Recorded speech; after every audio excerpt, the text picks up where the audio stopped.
Hey, what's up guys? My name is Jin. I'm a physical therapist. In today's video, we're going to go over 5 shoulder mobility exercises that you can easily do at home if you're in the process of recovering from a frozen shoulder. And all you really need is a broom or a long stick like this. And we're going to start with shoulder abduction range of motion and external rotation range of motion exercises. Those two range of motions are one of the harder ones to get if you have frozen shoulder. So let's start with those two. All right, so for shoulder abduction range of motion exercises, you're going to, if you're working on this shoulder here, you're gonna go ahead and face your palm out towards the camera. For me, for you, it would be out. And with this hand, you're going to hold on to the end of the stick, facing the palm facing you. So we're gonna go ahead and push up just like that and come on back, okay? Doesn't have to be a big range, and you can also work in that pain-free range and you don't have to push too much past pain, but it'll be a good way to introduce that abduction range of motion.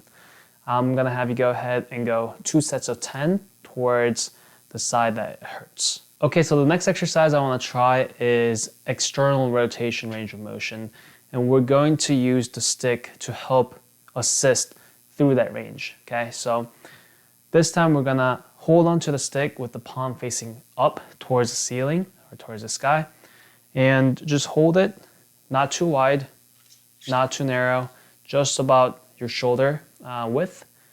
And go ahead and push the stick or your broom all the way to one side and come on back to the other side. And you're going to feel some good stretch in the front of the shoulder here as you push.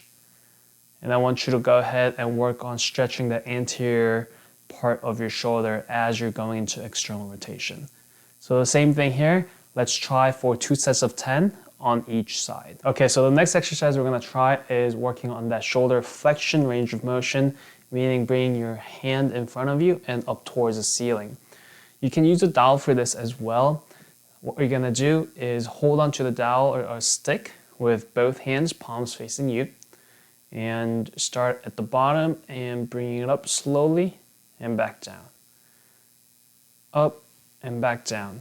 You can go for 2 sets of 10 here as well, but if this is too difficult because you're having to go against gravity, you can always lay on your back and go through the same motion, because that way it's going to be easier going towards your head.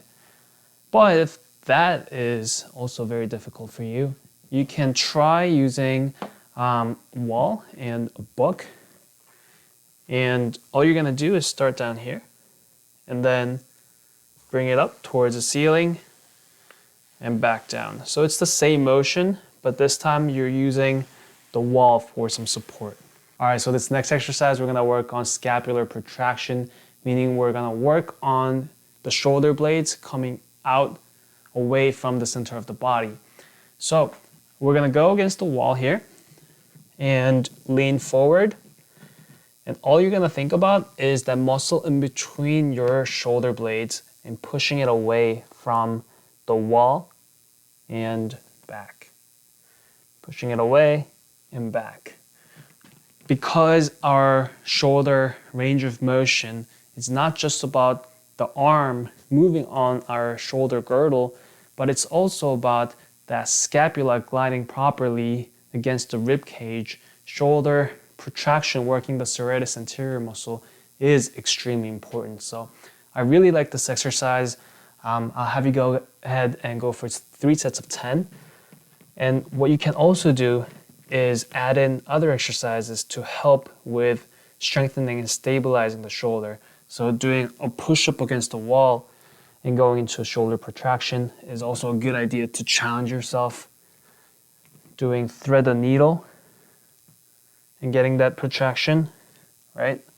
Right now I'm working the left shoulder is also a good idea as well. So many different ways to apply various exercises, but here we're working on that scapular protraction. All right, so this last exercise is called stir the pot. Very straightforward. We're working on that horizontal abduction and adduction range of motion, but we're also working on some rotation as well. So all we're gonna do is just literally stir the pot And this is a very easy exercise to start with. It's right up there with the pendulum exercise where you're kind of hanging down and letting the shoulder go in circle clockwise and counterclockwise. You can use the help of a dowel or a broom to do the exercise as well. So a good warm-up exercise to start with. All right, so we went over 5 exercises today. I hope you guys can try this out at home. If you have any questions for me, please let me know in the comment section down below. Thank you.